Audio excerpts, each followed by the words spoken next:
안녕하세요.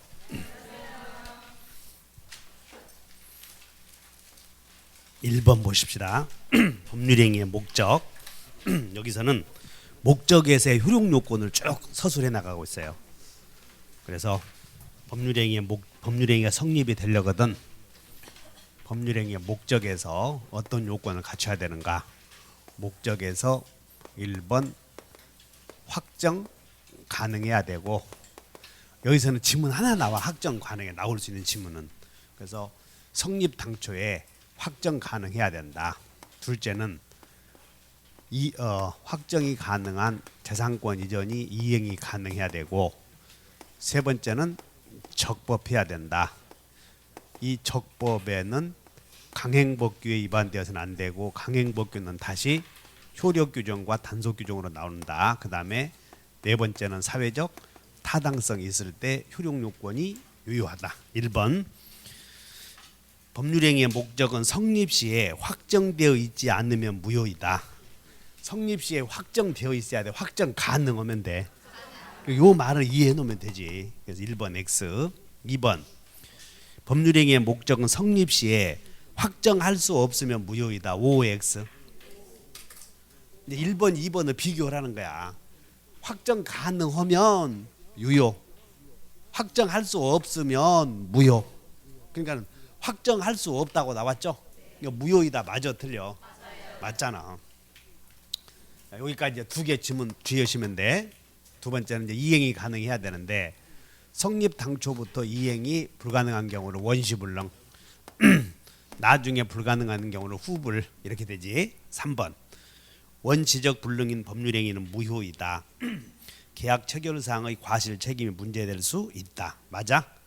원무과 이렇게 외웠어. 원무과. 원무과 동그라미 쳐. 원, 무, 계약 체결사항의 과실 책임 과. 4번 귀책 사유 없이 후발적 불능이 된 법률행위자. 밑줄 그으셔봐요. 귀책 사유 없이 후불. 여기다 밑줄. 귀책 사유 없이 후불 밑줄 긋고 이렇게 위험부담 이렇게 써야지. 위험부담. 귀책 사유 없이 후불은 무슨 부담? 위험부담. 그래서 무효가 되는 것은 아니다. 그러니까 이렇게 하시면 돼. 후불에서는, 여기 총칙에서는 후불은 무효다, 무효는 아니다. 그러니까 쉬운 거예요. 이렇게 해서 유효 무효만 외우고 가. 너무 고민하지 마시고.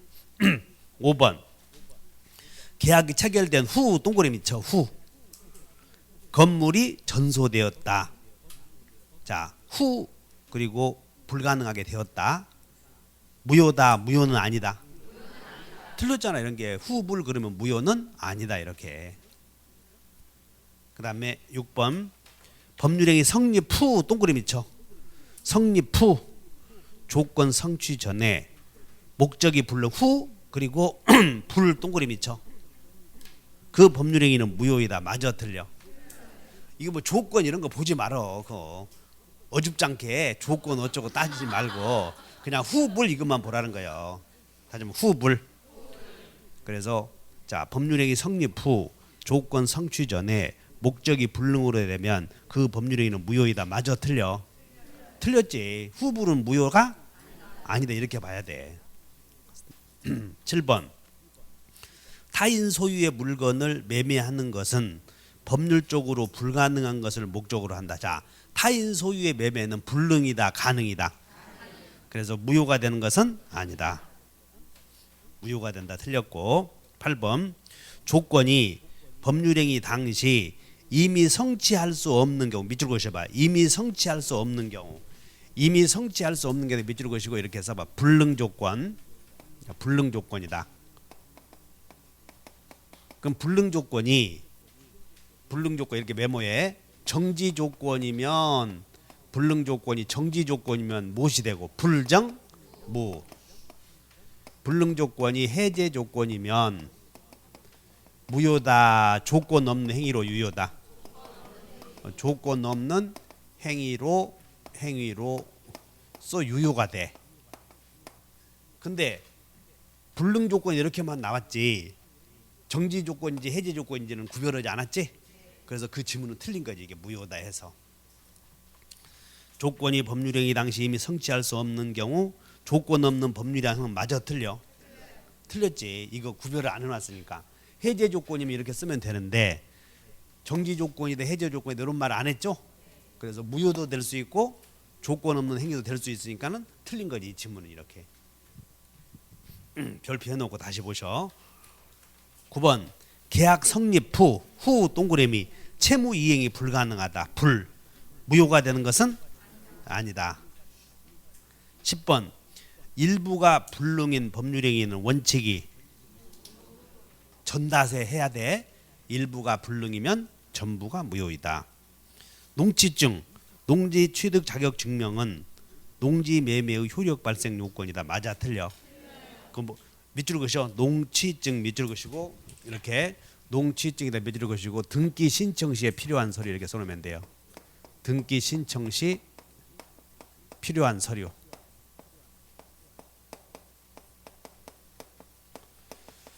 그러므로 성립 요건과 효력 요건과는 하등에 관계없다 그런 얘기야. 자, 그래서 틀렸고 2번 다음 중 무효인 것을 모두 골라라. 기억번 부동산 등기 특별조치법을 위반한 중간생략 등기 합의 동그라미 쳐. 중간생략 등기 합의는 유효 무효? 유효. 관계법령에서 정한 한도를 초과하는 부동산 중개 수수료 약정은 무효 효력 규정. 그러니까 기억번은 이렇게 써놓으면 돼. 기억번은 이렇게 써놓고 단속 규정. 기억번은 무슨 규정? 단속 규정. 니은번은 니은번 이렇게 이렇게 써놓으면 돼. 효력 규정이 반하면 무효. 그 다음에 디귿번 주택법상 전매 동그라미 쳐. 전매 금지 규정을 위반한 아파트 전매는 유효 무효? 그러니까 디귿번은 단속 규정 이렇게 유효. 그 다음에 니을번 부동산 실권리자 명의 등기에 관한 법률 위반한 명의신탁 약정 유효 무효? 니을번은 효력 규정 이렇게 써놓으면 돼. 효력 규정. 그 다음에 국유재산 사무에 종사하는 직원이 타인의 명의로 국유재산을 취득한 행위를 미음번에다가 이렇게 써놓으면 돼. 탈법행위 이렇게 써놓으면 탈법행위. 미음번은 무슨 행위? 탈법행위는 이거지. 국유재산에 종사하는 사무원은 국유재산을 사서는 안 돼. 근데 자기가 안 사고 다른 사람 이름으로 사는 경우 있다고. 이것을 강행법규를 간접적으로 위반했다 이런 말을 써. 탈법이 뭐라고? 강행법규를 간접적으로 위반했다. 그러니까 그것도 강행법규 위반이라고. 그래서 탈법행위다. 그래서 타인의 명의로 국유재산을 취득했다. 정면으로 위반해서 간접적으로 위반해서 이런 걸 탈법행위라고 그래. 그러면 탈법행위도 무효 이렇게 하시면 돼. 탈법행위. 그래서 무효인 것을 모두 고르면 미은, 미을, 미음. 3번 반사회질서 법률행위 해당하여 무효인 것을 모두 골라라. 1번 성립 과정에서 강박이라는 불법적 방법이 사용된 데 불가능해. 강 동그라미 나왔지? 강박 들어가면 반사? 아니다. 강제 집행을 면할 목적으로 허위의 근저당권을 설정하는 강 나왔죠? 반사? 아니다. 그 다음에 3번 양도소득세 회피 조세포탈 나왔죠? 반사? 그러니까는 일단 따라가세요. 조투강강은 이제 반사이득 행위냐 아니냐 물어봤을 때 일단 여러분들이 알고 가야 될 건 반사이득 행위냐 아니냐 물어봤을 때 조세포탈, 투기 목적, 강제집행 면탈을 위한 법률행위나 강박에 의해서 이루어진 법률행위는 반사? 아니다. 그래서 1번, 2번, 3번까지가 들어갔어. 그래서 반사 아니고 4번 무허가 건물의 임대 행위는 반사다. 반사 아니다. 반사 아니다. 완전 유효해요. 그 다음에 5번 형사사건에서 변호사 성공보수약정 반사. 그러니까 민사사건과 달라. 민사사건에서는 반사 아니지만 형사사건에서는 반사다. 그 다음에 그래서 5번은 반사. 6번 범죄 행위로 조성된 비자금을 은닉하기 위한 임치. 그러니까 여기 임치에다 동그라미 쳐야 된다고. 법률행위니까. 그래서 임치는 반사? 아니다. 7번 과도하게 중한 위약벌 약정은 반사. 그 다음에 8번 투기 목적 나왔어 안 나왔어요? 외워본다. 조투강강은 그래서 투기 목적으로 주택개량 사업 구역 내의 주택에 거주하는 세입자가 피분양권을 세입자들로부터 15개나 샀다. 반사? 아니다. 도박 채무의 변제를 위하여 도박 채무자로부터 부동산의 처분을 위임 동그라미 쳐. 부동산의 처분을 위임 이것도 유효. 위임에다 유효. 부동산을 제3자에게 매도 동그라미 쳐. 매도. 그러니까 법률행위가 2개 이루어진 거예요. 도박 채무자가 도박 채권자에게 위임 토지를 팔아달라고 위임한 것이 대리권 수여 행위거든. 위임도 유효. 도박 채권자가 판 것도 유효. 그러면 여기 하수들은 도박 채권만 들어가면 무효라고 하지 말고 도박 채권자에게 땅을 팔아서 도박 채무를 변제하기로 하는 약정 이건 무효야. 주의하셔. 자, 그다음에 반사이득 행위. 그래서 여러분들이 반사이득 행위냐 아니냐 나오면 요거 외워놓으면 돼. 다 같이 조투강강은 반사요 반사 아니야. 반사 아니다 이렇게 외워놔야 돼요. 그다음에 이제 불공정한 법률행위. 당사자의 궁박 경솔 또는 무경험으로 인하여 현저하게 공정을 잃은 법률행위는 무효로 한다. 저 스피드 체킹 가져오셨죠?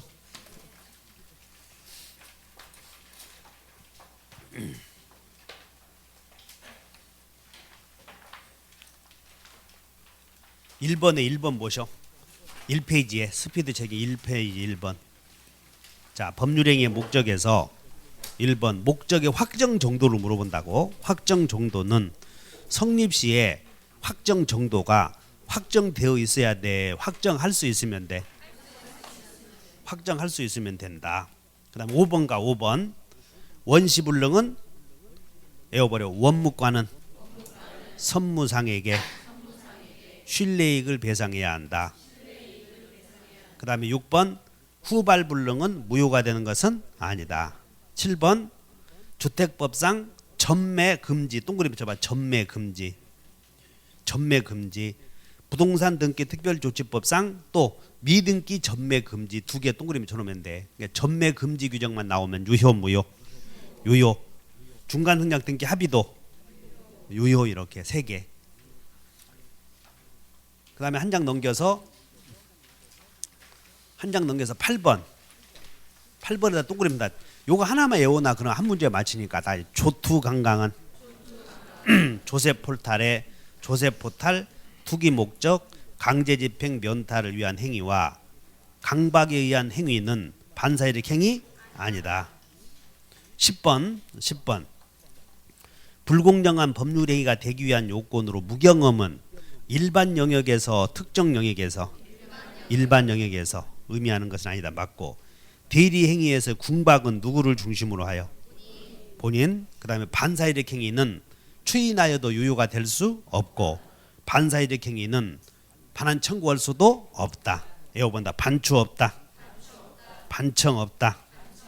그 다음에 반사이득 행위의 무효는 선의의 제3자에게 대항할 수 다 있다 해야 돼. 있다 이렇게.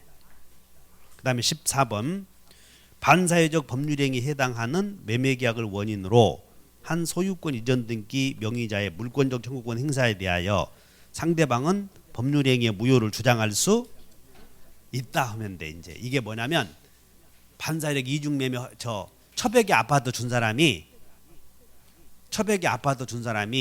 물권적 청구권 행사에서 되돌려 달라고 요구하면 처분 무효니까 못 주겠다 할 수 있다 그 말이에요. 이 말이. 자, 그럼 이제 문제 본다. 1페이지 4번 불공정한 법률행위. 불공정한 법률행위에 관한 설명이다. 1번 불공정한 법률행위에서 궁박 경솔 또는 무경험 중에서 무경험이란 거래 일반의 경험 부족이다. 특정 영역에서의 경험 부족이다. 그리고 여러분들 시험에서는 특정 영역에서 이렇게 나와. 특정 영역에서 틀리게 되니까 주의. 이런 거 눈에 박아놔 이렇게. 둘째, 급부와 반대급부 사이에 현저한 불균형이 있으면 당사자의 궁박 경솔 또는 무경험으로 인한 법률 행위가 추정된다 그러면 틀려. 이거 외우지 말고 오른쪽에 써요.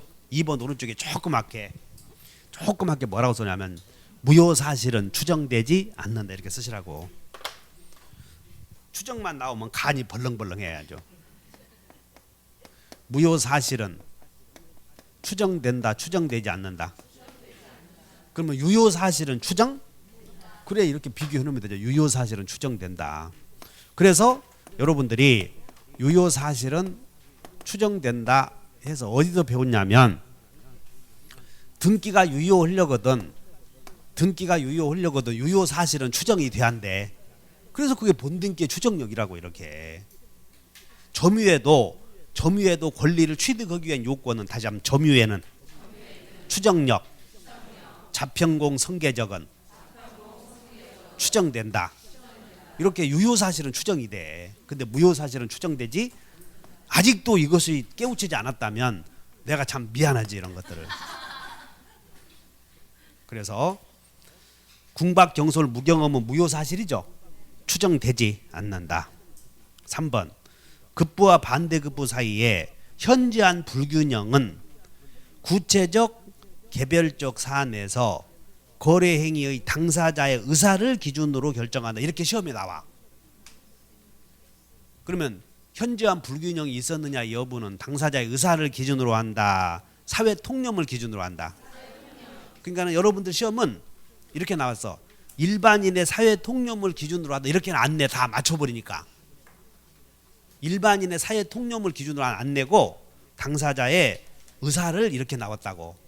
그래서 앞부분을 나오니까 틀리게 나오니까 그러면 어떻게 해야 돼? 정답은 일반인의 사회 통념. 이걸 내가 그래서 그냥 OX만 하는 것도고 이렇게 나올 수도 있고 저렇게 나올 수도 할 때는 이렇게 선택으로 내가 문제를 낸다고. 그래서 여러분들 거래행위의 당사자의 의사를 하면 틀려. 즉 현저한 불균형이 있었느냐 여부는 주관적 사실을 기준으로 하는 게 아니라 따라서 객관적 사실. 그것이 객관적 사실이다 그런 얘기야. 그 다음에 4번 불공정한 법률 행위를 이유로 무효를 주장하는 자. 밑줄 그으시오. 무효를 주장하는 자. 무효를 주장하는 자 해놓고 이렇게 써놓으면 돼. 무효 사실을 입증해야 된다. 무효를 주장하는 자가 무효 사실을 입증해야 한다. 그러면 불공정한 법률 행위는 당사자의 피해자에게 궁박, 경솔 또는 무경험 이렇게 피해자에게 정신 상태가 궁박이다, 신중하지 못하다 또는 무경험이다. 세 가지 다 갖춰야 돼. 하나만 있으면 돼.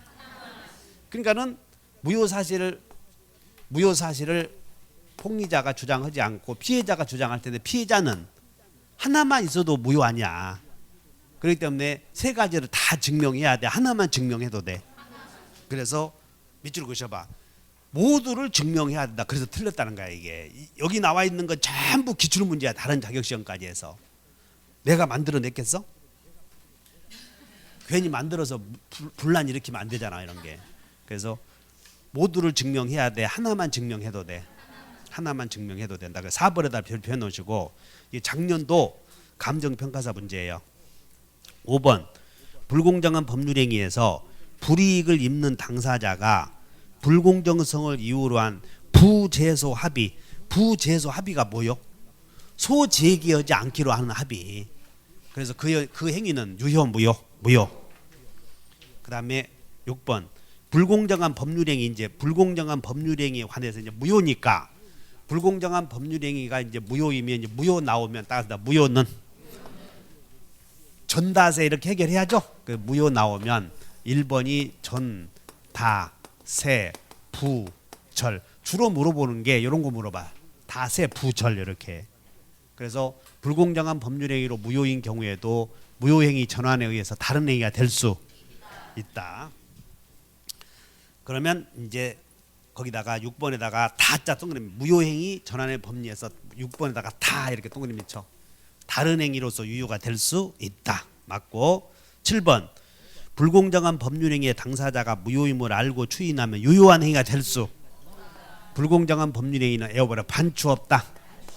반사일으키기는 추인해도 새로운 행위가 될 수 없다. 그런 뜻이고.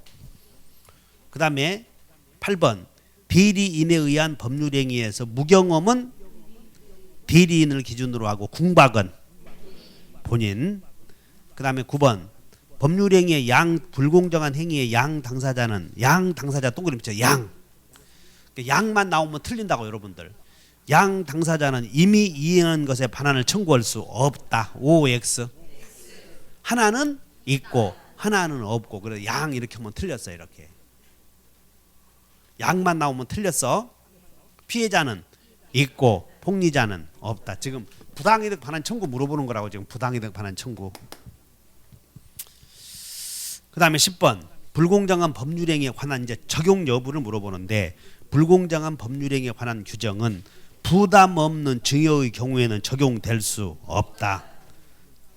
경매에 의한 재산권 이전에 대해서는 104조가 적용되지 않는다. 토지가 불공정한 법률행위로 무효인 경우 그 토지를 전득한 제3자가 선의이면 제3자는 적법하게 권리를 취득할 수 없다. 절대적 무효 물어봤잖아 지금. 물어보는 게 무효 나오면 전다세 부절 이렇게 물어봐. 전다세 부절. 5번 다음 중 불공정한 법률행위가 적용될 수 없는 것을 모두 골라라. 채권 포기, 증여, 경매, 매매, 사용대차. 적용될 수 없는 것은 증여, 경매, 사용대차. 채권 포기는 적용된다 안 된다? 적용? 요 갑이 여기 봐. 갑이 을과 거래하면서 요 사건을 생각을 하니까 구속이 되었어. 돈 1억을 받을 권리가 있었는데 갑이 구속이 돼. 그래서 갑의 배우자가 면회를 가니까 배우자에게 여보 내 을에게 1억 받을 거 있는데 그 포기해. 빨리 나 나가야 되니까. 그랬더니 집사람이 뭔 소리야. 1억 벌려고도 10년 걸려. 이왕에 들어간 거 5년만 살다 와. 그렇게 해야 돼. 채권 포기해야 돼. 그러면 이 갑의 대리인이 채권 포기한 것은 감옥에서 했잖아. 지금 궁박이요 안 궁박이요? 궁박이잖아. 지금 상황이 급하니까. 이왕에 들어간 거 5년 살고 와라 해서 왔을 때는 다 인디안 도끼로 와서 을려가 죽어. 내연 관계가 있는 놈이 죽어. 지금 상황 판단을 잘 해봐. 그래서 이 사건을 기억하라고 이렇게. 그래서 채권 포기도 불공정한 행위다 아니다? 이런 사건을 기억해 줘야 돼. 채권 포기도. 그러면 채권 포기에다가 몇 줄 것이요? 채권 포기에다가 상대방 있는 단독행위. 만약에 채권 포기 대신에 상대방 있는 단독행위 나와버려도 맞춰줘야 돼. 상대방 있는 단독행위에도 불공정한 행위가 있을 수 있잖아 지금 이게. 그래서 적용될 수 없는 것은 몇 번이다? 2번 니은 디귿 미음. 그 다음에 6번 X 토지 지분 소유자 갑은 재건축 조합의 궁박을 이용하여 X 토지 지분에 관해서 불공정한 매매 계약을 하면서 부재소 합의를 하였다. 이게 하였다. 맞는 거. 불공정한 법률행위를 했다고 그랬어. 자, 피해자 재건축 조합이 위 매매 계약을 추인하면 새로운 법률행위로서 유효가 될 수 있다. 맞아 틀려? 반추 없다. 반사이득 행위는 추인하여도 유효가 될 수 없다. 이렇게 외우라고. 다시 한번 반추 없다. 그 다음에 2번 갑을 간에 체결된 부재소 합의는 무효 유효? 유효. 무효. 틀렸다. 셋째 재건축 조합 피해자 을의 궁박은 추정되는 것은 아니다. 1번 갑을 간의 매매는 무효행위 전환에 관한 민법 제138조가 적용될 수 있다. 7번 을은 갑의 궁박 경솔 무경험을 이용하여 갑의 X 토지 시가를 현저하게 헐값에 매수한 후 을 명의로 등기를 마쳤다. 1번 갑을 간의 매매는 강행법규에 반하여 무효다. 반사이득 행위라서 무효다. 그래서 강행법규에 반해서 뭐 틀려 이런 거. 불공정한 법률행위는 반사이득 행위라서 무효지 강행법규에 반해서 무효인 것은 아니다. 2번 갑의 무경험이란 어디에서 경험 부족이야? 거래 일반. 3번 갑의 급부와 을의 급부 사이에 현저한 불균형이 존재하면 갑의 궁박 상태는 추정되는 것은 아니다. 4번 만약 갑이 을에게 X 토지를 매수하면서 매매대금의 과다로 불공정한 법률행위에 해당하여 무효인 경우에 무효행위 전환에 관한 138조가 적용될 수 있다. 5번 갑이 추인하면 갑을 간의 매매는 유효가 될 수 없다. 6번 갑과 을은 이미 이행한 것에 반환을 청구할 수 없다. OX. 갑과 을은 두 개 들어갔어. 그래서 한 사람은 있고 한 사람은 없다. 갑은 있고 을은 없다 해야지. 7번 갑을 간의 매매계약 체결 시 부재소 합의는 유효 무효? 무효. 8번 을과 매매계약을 체결하고 이전 등기를 마친 병이 매매계약을 체결하고 이전 등기를 마친 병이 선의이면 병은 적법하게 권리를 취득. 절대 무효 상대 무효? 절대 무효 없다. 8번 만약 을에게 폭리행위의 악의가 없는 경우에도 갑이 현지한 궁박 상태에 있다면 갑을 간의 매매는 불공정한 법률행위가 될 수 밑줄 것이 악의가 없다. 여기다 밑줄. 악의가 없어. 폭리행위가 악의가 없다니까. 그럼 반사일의 경우에 될 수 없다. 10번 만약 을이 X 토지를 경락받은 경우에도 을의 행위는 불공정한 법률행위로서 무효가 될 수는 없다.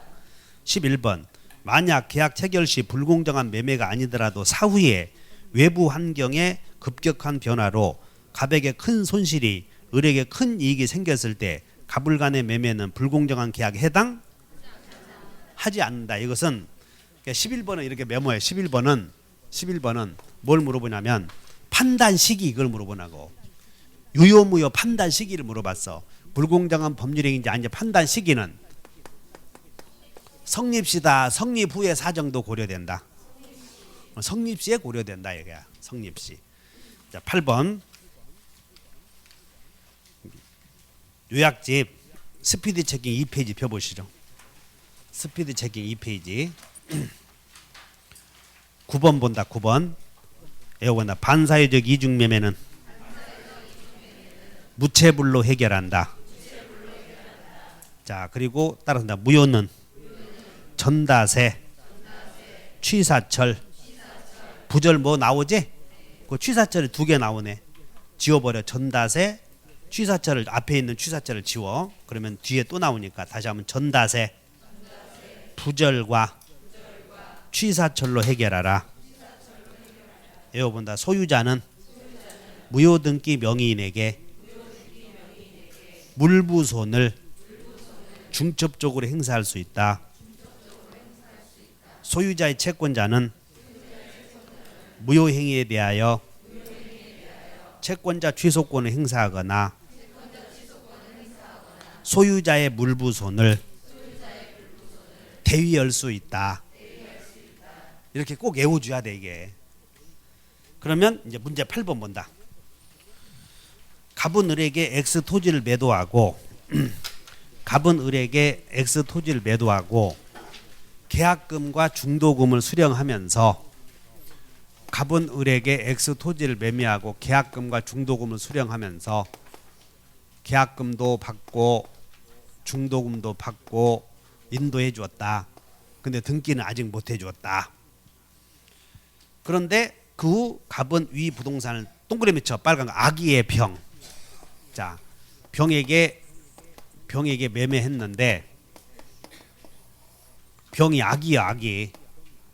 그럼 악의인 경우 갑병 간의 매매는 무효라고 유효라고? 유효. 그다음 병이 악이면서 알고서 무슨 짓 했어야 돼요? 꼬드겨. 다시 한번 악의 요청. 그러면 유효 무효? 무효. 그러면 유효이면 이건 이행불능이라고. 이행불능 유효인 경우. 그러면 자 이행불능에 빠진 자도 항변권.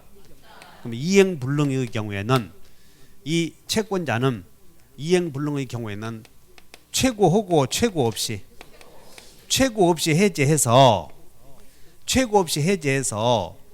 이행이익의 배상을 청구할 수 있어. 손해배상을 청구할 수 있는데 이걸 이행이익 배상이라고 하는데 이걸 이행이익 배상을 청구하고 그 다음에 해제하지 않고 두 번째는 해제 않고 이행이익 배상을 이걸 또 다른 말로 말하면 지연배상과 구별하기 위해서 따라서 전보배상 청구하거나 아니면 대상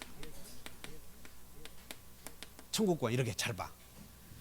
지금 갑이 이렇게 병에게 팔아서 등기를 해주었을 때 갑은 을에게 이행이 불가능해 지금. 그러면 을은 갑에게 이행 불능에 빠진 사람에게 독촉하고 독촉 없이 해제해서 손해배상을 청구할 수 있는데 그 손해배상이 계약 책임 아니야 지금. 계약 책임에서는 유효이면 이행이익 이거 청구하든가. 꼭 해제해야 돼? 안 해도 돼?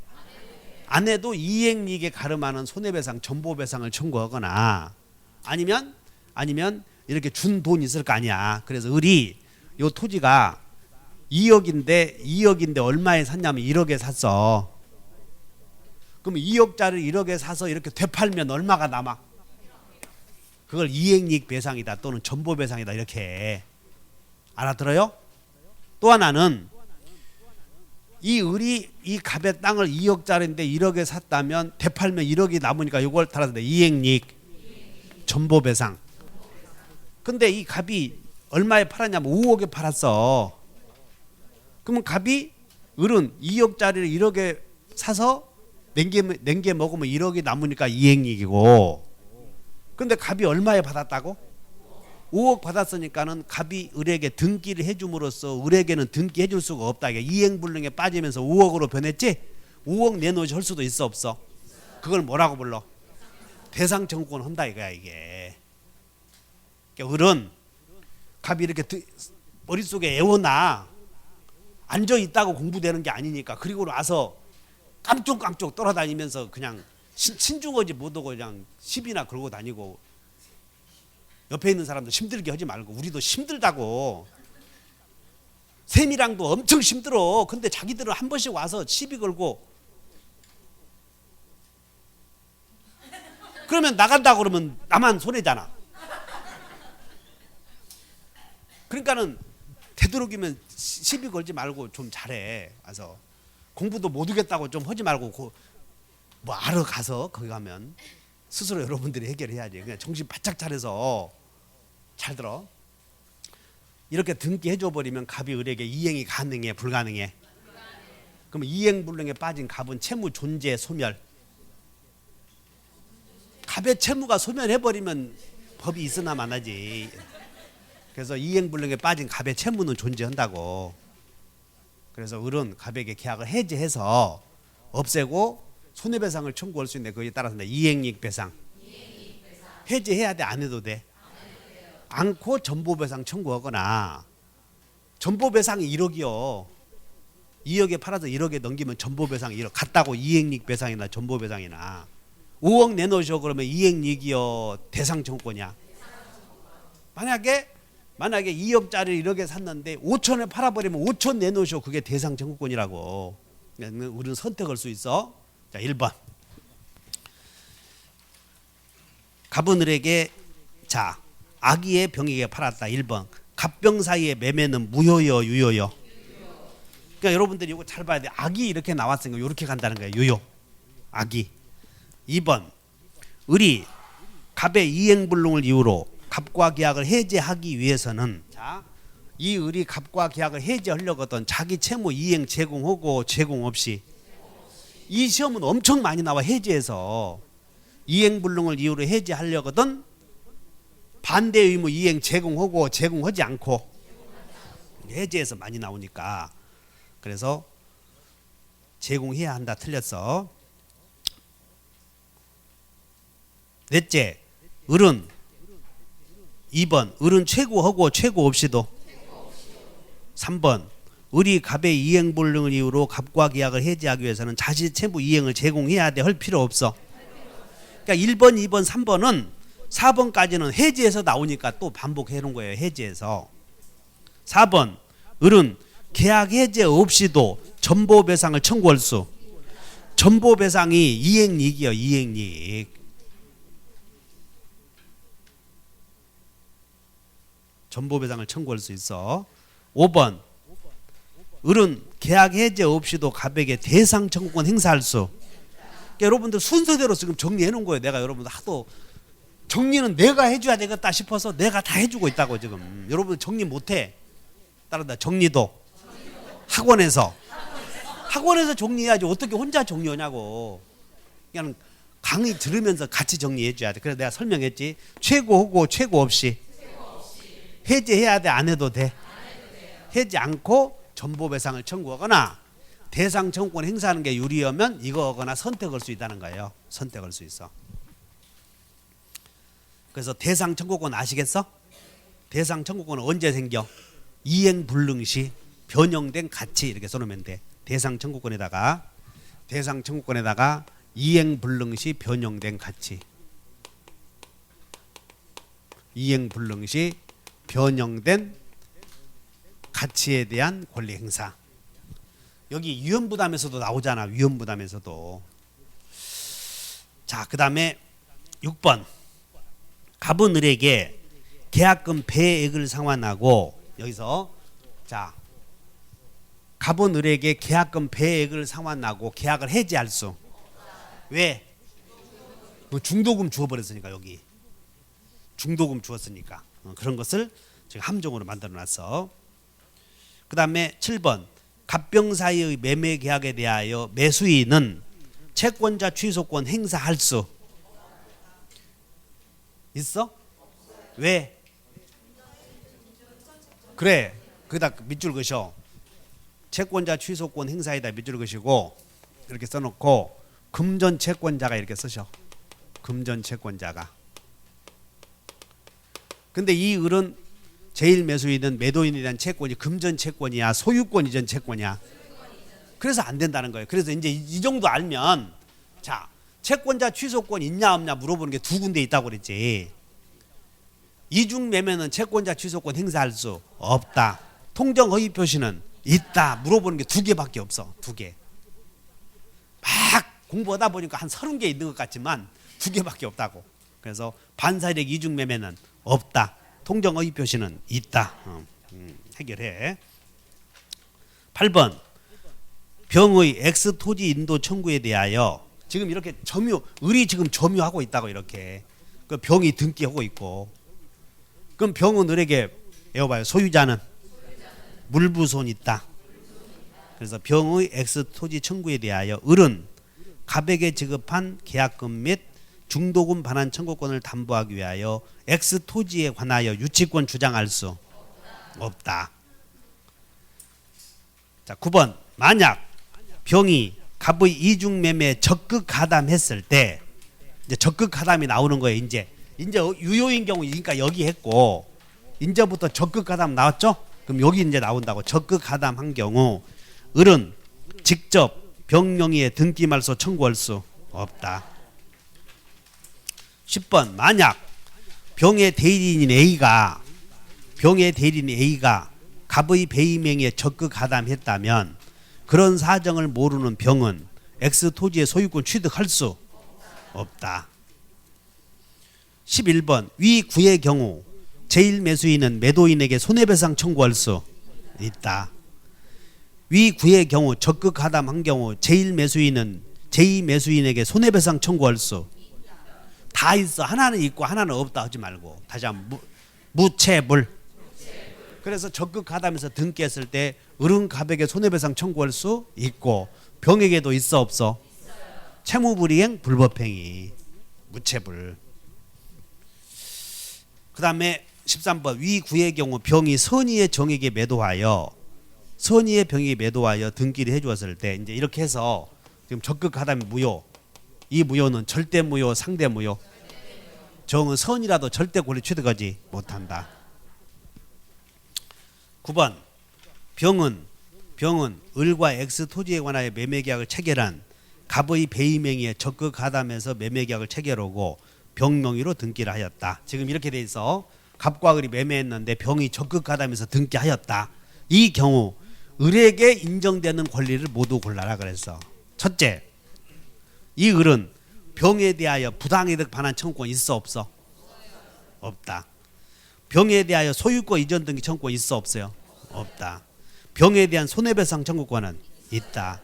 갑을 대위하여 행사하는 병에 대한 소유권 이전 등기 말소 청구권은 있다.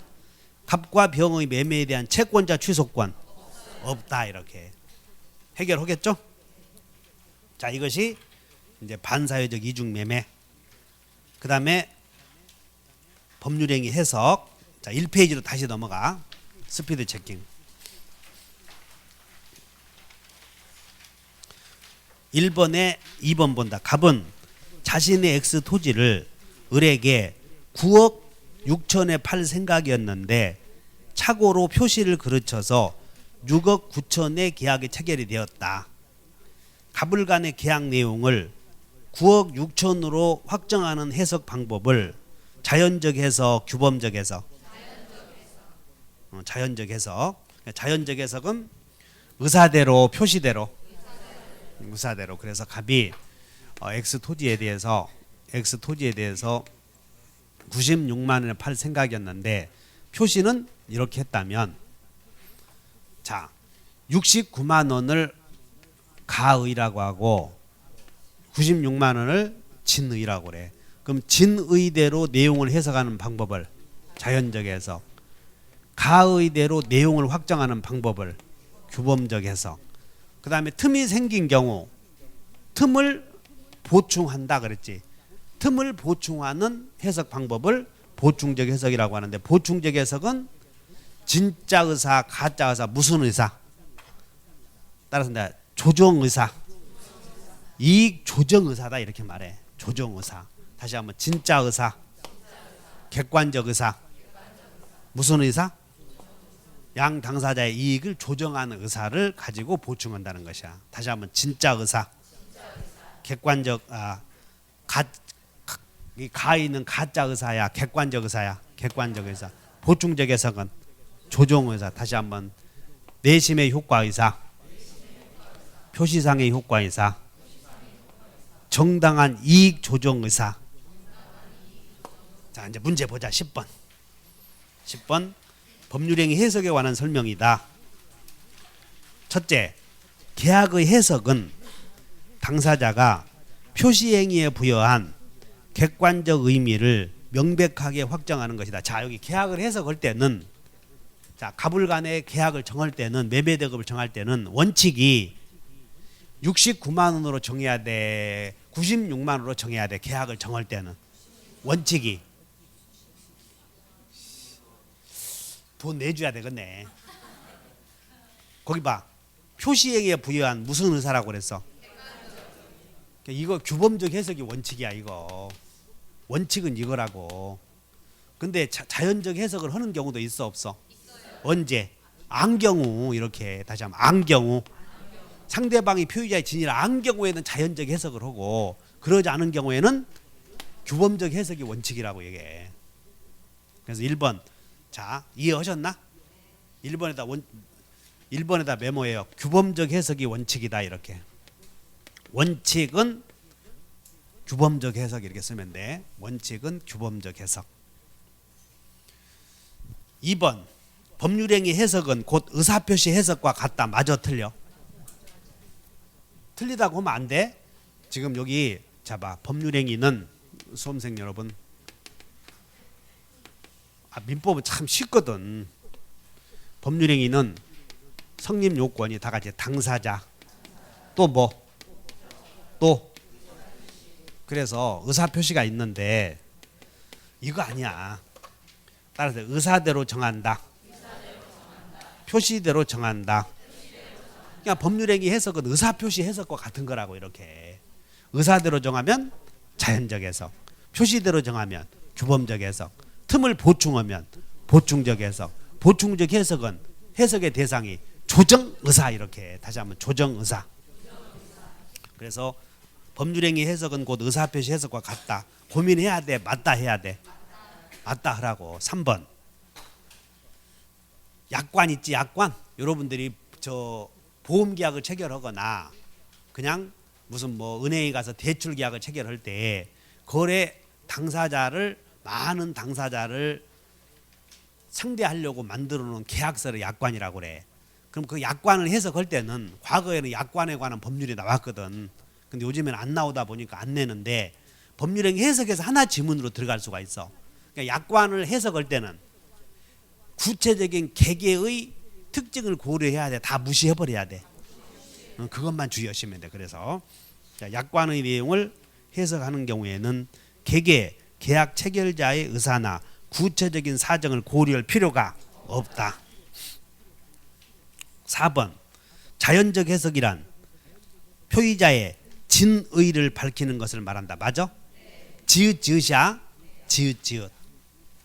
자연적 해석에다가 지읒 그리고 진의 지읒 이렇게 따쓴다. 지읒은 지읒대로.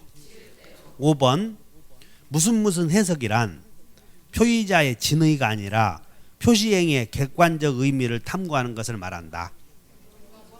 규범적 해석. 6번 의사표시 해석에 있어서 밑줄 그으셔.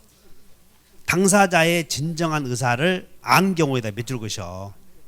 당사자의 진정한 의사를 알아버렸다면 자연 해석하자, 규범 해석하자. 그래. 그래서 진정한 의사를 안 경우 의사표시는 표시행위로부터 추단되는 효과의사. 여기다 밑줄 그으셔봐. 표시행위로부터 추단되는 효과의사를 뭐라고 하더라? 아니 가의. 한마디로 말하면 표시행위로부터 추단되는 효과의사를 가의. 그 다음에 당사자의 내심의 효과의사다 밑줄 그으셔. 뭐라고 해야 돼? 진의. 그럼 안 경우에는 진의대로 가의대로 진의대로 이렇게 잘 안 해. 7번 계약의 해석을 통해서 보충되는 밑줄 그으셔. 보충되는 당사자의 의사는 당사자의 주관적인 의사가 아니라 거래 관행이나 신의 측에 의해서 객관적으로 추인되는 정당한 조정 의사다. 이것이 빠져 있지? 근데 그 말이 들어가 있는 거라고. 그러니까는 보충적 해석은 주관적 의사대로 객관적 의사대로. 그래서 거래 관행이나 신의 측에 의해서 추인되는 의사다. 추인되는 의사. 맞고. 8번 임대인이 임대차 계약서 단서에다가 권리금을 기재하지 않고는 모든 권리금을 인정한다라고 썼어. 계약서에. 그것의 의미는 권리금을 내주겠다. 임차인이 권리금을 받아가는 것을 인정하겠다.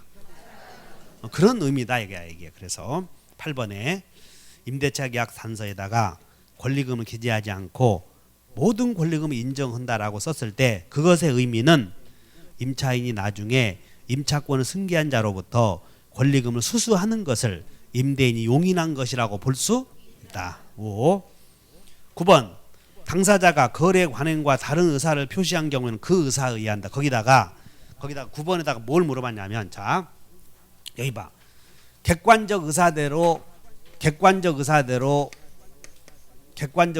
내용을 해석하는 방법을 규범적 해석이라고 하는데, 이 표시행위로부터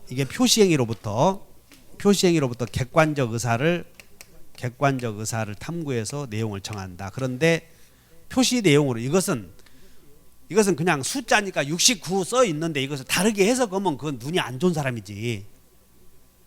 이 표시행위에서는 객관적 의사가 69밖에 없지 뭘 다른 의사가 있겠어. 근데 모든 권리금 인정한다 이렇게 쓰여 있어. 그럼 모든 권리금을 인정한다 그것의 의미는 임대인이 권리금을 내주겠다, 임차인이 권리금을 받아가거라 이런 뜻으로 쓰여야 해석해야 될 텐데, 이 표시행위만으로는 객관적 의사를 판사가 봤더니 표시행위만으로는 객관적 의사를 모르겠어. 그럼 판결 때려치워야 돼? 목사임신 고려해야 돼? 그 얘기야 지금. 그래서 목사임신을 고려해야 되니까 이 말은 표시행위로부터 객관적 의사를 고려할 때에 표시행위만으로는 객관적 의사가 명확하게 모르겠다면 따라서 목적, 관습, 임의법규, 신의성실 생각 아무것도 안 나? 그 요약집 가져오셨죠? 어쩔 수 없네. 또 요약집을 한번 보셔야지. 요약집을 페이지 펴보시자. 페이지 11페이지. 요약집 11페이지를 보면 거기에 법률행위 해석에 구분의 해석 방법으로는 다 해보나. 자연적 해석, 규범적 해석, 보충적 해석, 대상은 따라서 진의, 가의, 보충, 해석의 표준. 3번 보였나? 거기다가 목사 임신 보였어 안 보였어? 지금 그걸 물어보고 있어. 목사 임신을 지금. 다시 한번 목적, 사실인 관습, 임의법규, 신의성실. 9번 봐. 9번 문제가 오늘 나눠드릴 문제. 그러니까 여러분들이 지금 이 문제를 딱 지문을 봤는데 그 지문이 뭘 어디서 나오는지를 모르니까 멍하고 있는 거지. 그러면 당사자가 거래 관행 나왔어 안 나왔어? 거래 관행 지금 따라서 사실인 관습. 거래 관행이 사실인 관습이야 이게. 그럼 사실인 관습이나 거래 관행과 다른 의사가 뭐냐면 다른 의사가 목적이요 목적. 그래서 거기다가 뭘 써놔야 되냐면 해석의 표준 이렇게 써놓고 오른쪽에 해석 표준에다가 이렇게 써놓고 목적이 뭐냐면 의사라니까 의사. 목적 그다음에 관행 사실인 관습 그리고 없으면 포기해버려. 임의법규 고려해야 돼. 임의법규 없으면 신의성실. 그래서 외워본다. 목사 임신 사실인 관행 앞에 사 들어갔지. 그래서 목사 임신을 고려하라. 이 지문이 내려간 거라고. 그러면 문제가 신의성실도 해석의 표준이 될 수 있다. 맞아 틀려? 맞아. 임의법규도 해석의 기준이 될 수 있다 하면 O.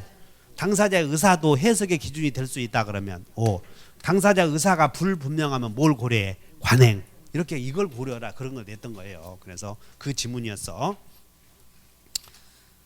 여기까지 이해 가셔? 그 다음에 10번 계약사항에 이의가 생기면 일방 당사자의 해석에 따른다는 계약서상의 단서 조항은 판사의 법률행위의 해석권을 구속할 수는 없다. 그러면 자 법률의 해석의 주체는 법률행위 해석하는 사람은 누가 해석하는 거예요? 판사가 하는 거예요. 이렇게 법률행위 해석은 당사자가 하는 게 아니고 누가 해? 법원이 한다고. 법원이. 따라서 법원이 의사대로 정할 것인가 표시대로 정할 것인가 정한다고 얘기해. 근데 원칙은 법원은 의사대로 정해 표시대로 정해? 표시대로. 근데 상대방이 당사자의 진짜 의사를 안 경우에는 그때는 의사대로. 이것이 판사가 하는 일을 법률행위 해석이라고 하는 거라고 지금. 그래서 10번은 뭘 물어보냐면 이렇게 써놔. 10번 오른쪽에 해석의 주체 이걸 물어보고 있어. 해석의 주체. 법률행위 해석의 주체는 당사자다 법원이다? 법원이다 그 말이야. 법원. 그 다음에 11번 법률행위 해석은 사실 문제다 법률 문제다? 법률 문제로서 이를 잘못 적용하면 상고 이유가 될 수 있다. 그래서 11페이지 펴봐. 보충교재 11페이지 펴보면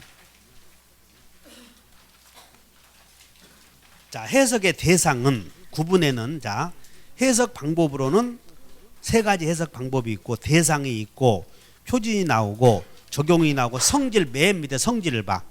법률행위 해석의 성질은 사실 문제라고 법률 문제라고. 법률 문제로서 상고가 뭐냐면 상고 밑줄 그으셔. 상고 동그라미 쳐놓고 대법원의 이의 제기.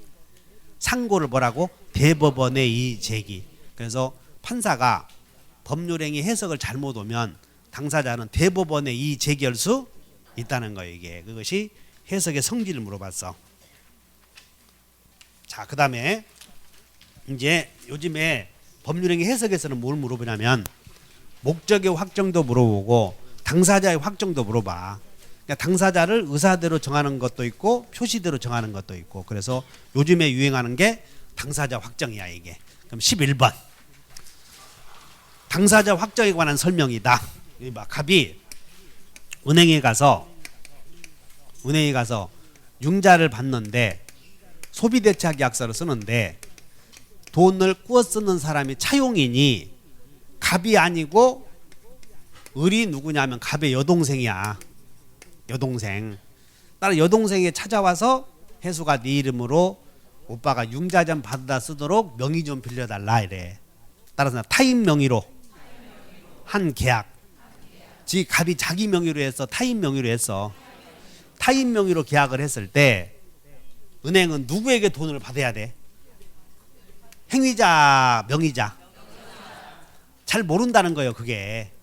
그래서 일단 누구를 당사자로 할 것인가에 관하여 행위자와 상대방의, 이제 우리가 이 은행이 여동생에게 책임을 묻지 않겠다는 양해를 해버렸다면 당사자는 여동생이야, 갑이야, 이렇게 달라진다고. 그래서 타인 명의로 계약을 체결했을 때 누구를 당사자로 할 것인가에 관하여 행위자와 상대방의 의사가 따른다. 일치, 불일치.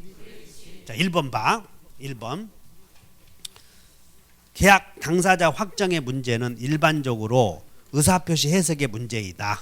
둘째, 이렇게 나오면 오하라는 거예요.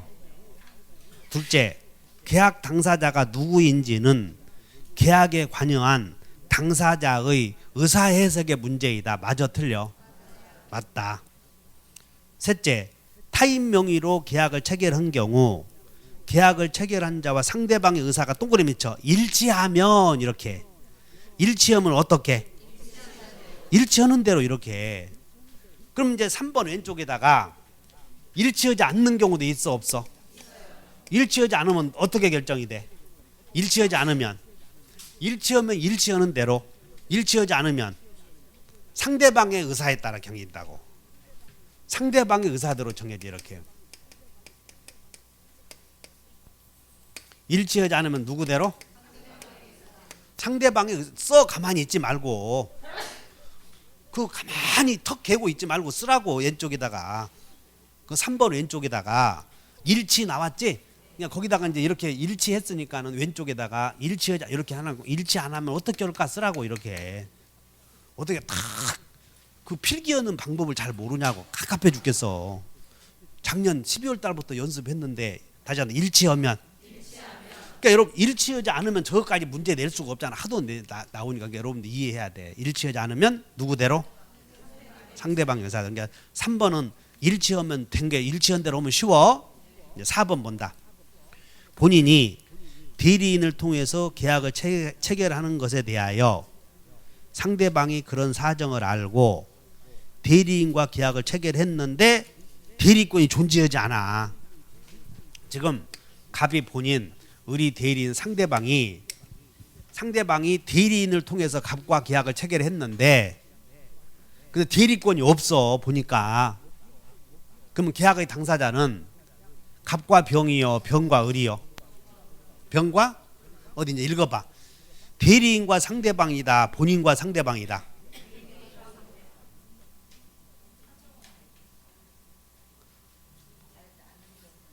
숙제. 집에 가서 숙제해와 그거. 여기 봐라. 상대방이 밑줄 그쳐. 상대방이 그 사정을 알고 대리인과 계약을 체결했잖아 지금. 그러면 계약의 당사자는 상대방 의사대로 정해야지. 그러니까 상대방이 이 사람이 대리인이라는 걸 알고 했잖아. 그러면 계약의 당사자는 대리인이요, 본인이요? 그렇게 하자는 거야. 상대방의 의사, 요거야 이게. 일치하지 않으면 누구 의사대로? 상대방의 의사대로 정해진다, 그런 뜻이야 지금. 자, 5번. 타인 명의로 계약을 체결하는 경우 계약을 체결한 자와 상대방의 의사가 몇 줄 것이요? 일치해, 일치하지 않아? 일치하지 않으면 누구 의사대로? 상대방의 의사대로 정해진다. 6번. 갑이 을의 행세를 하여 을 명의로 병과 부동산을 계약을 체결했을 때 체결한 후 병으로부터 인도받아 거주하고 있는 경우 상대방 병이 갑을 매수인으로 알고 있다면, 지금 갑이 을 행세를 해서 을의 이름으로 병의 땅을 산 거예요. 지금 갑이 누구 이름으로 샀어?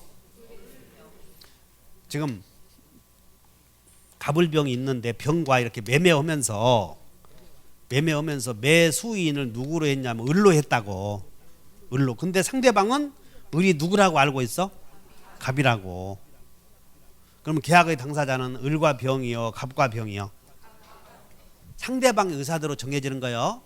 그래서 계약의 당사자는 을이다 하면 X, 갑이다 해야 돼. 이렇게. 7번 갑에 대한 대출 한도를 회피하기 위하여 을을 형식상의 주채무자로 내세우고 은행도 이를 뭐하여?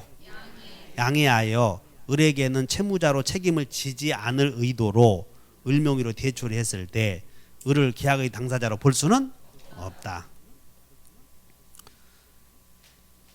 7번, 8번, 9번은 7번, 8번은 명의 되어야. 그래서 8번 예금 명의자 위임에 의하여 자금 출연자가 대리인으로 예금 계약을 체결해서 내가 돈은 내 돈으로 우리 집사람 이름을 대리해서 내가 계약 통장을 만든 거라고 지금.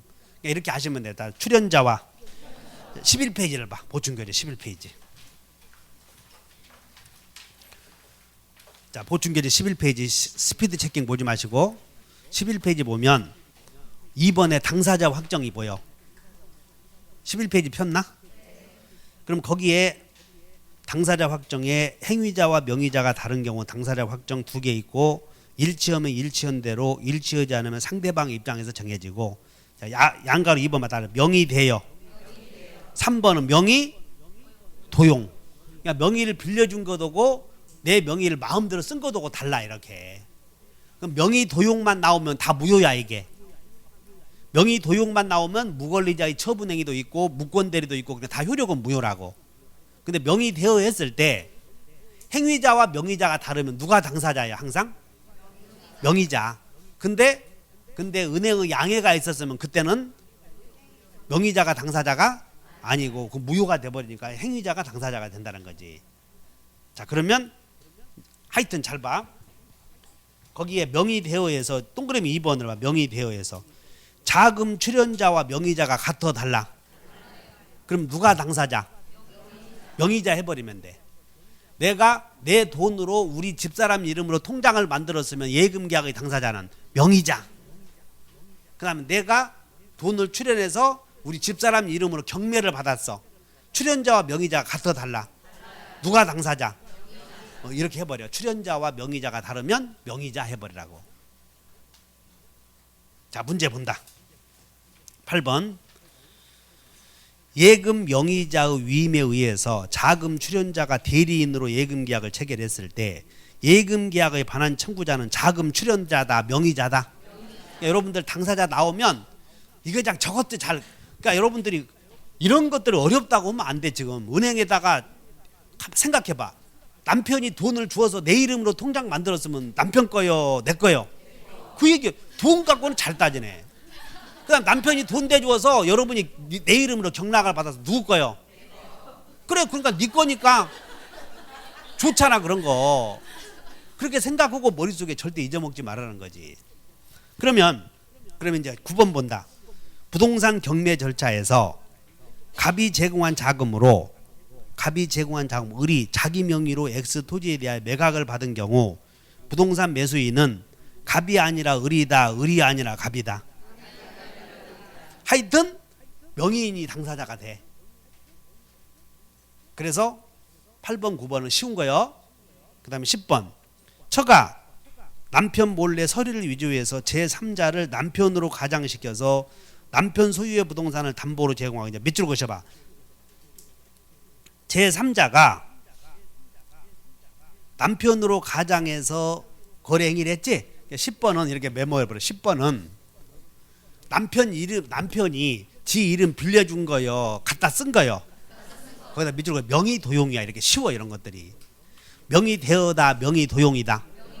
명의 도용만 나오면 전부 효력은 무효해버리면 돼. 명의 도용만 나오면.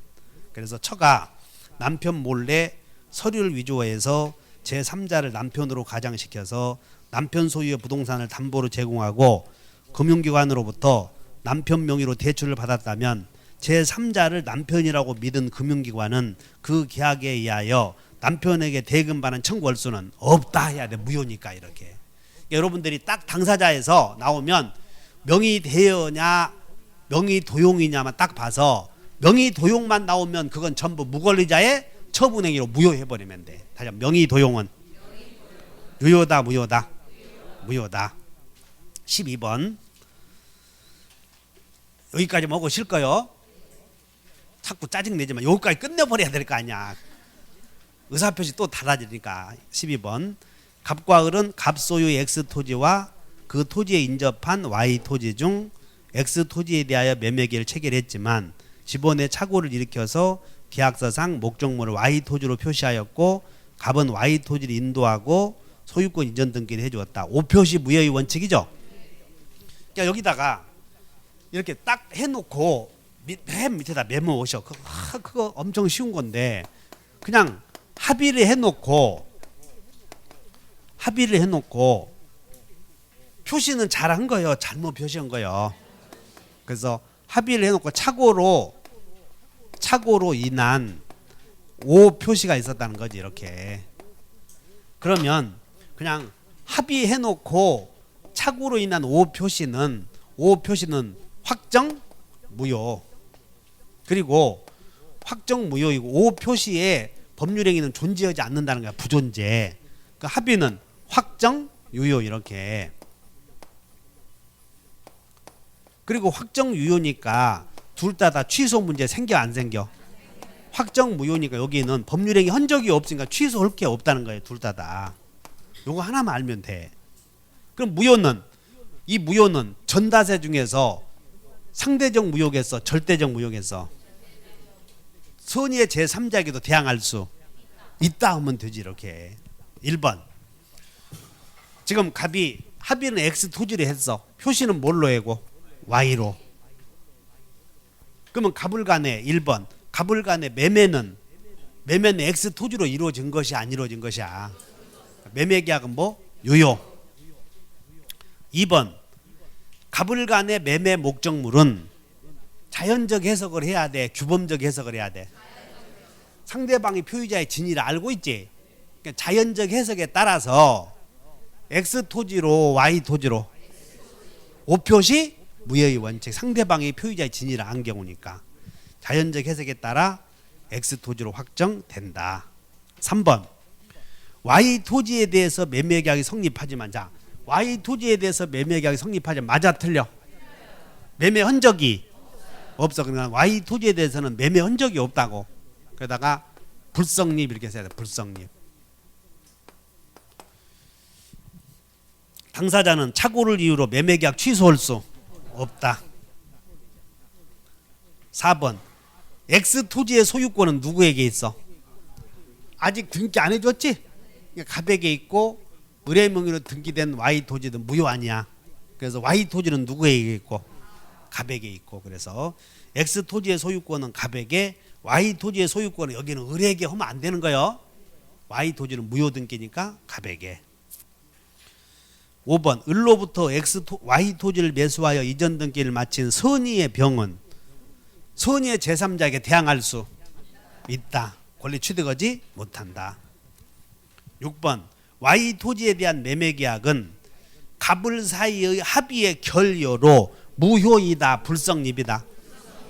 무효이다. 그럼 틀려. 이렇게 Y 토지 매매는 흔적이 없으니까 Y 토지는 매매 흔적이 없다고. 그는 무효여 불성립이여? 불성립. 7번 을은 갑에게 X 토지 넘겨주시 할 수 있다. X 토지가 유효니까. 그 다음에 갑은 을 명의로 경료된 Y 토지에 대하여 등기 말소를 청구할 수 있다 해야지. 무효 등기니까. 무효 등기니까 등기 말소 청구해야지. 이것이 법률행위 목적에 대해 설명한 거예요. 자, 쉬었다 합시다.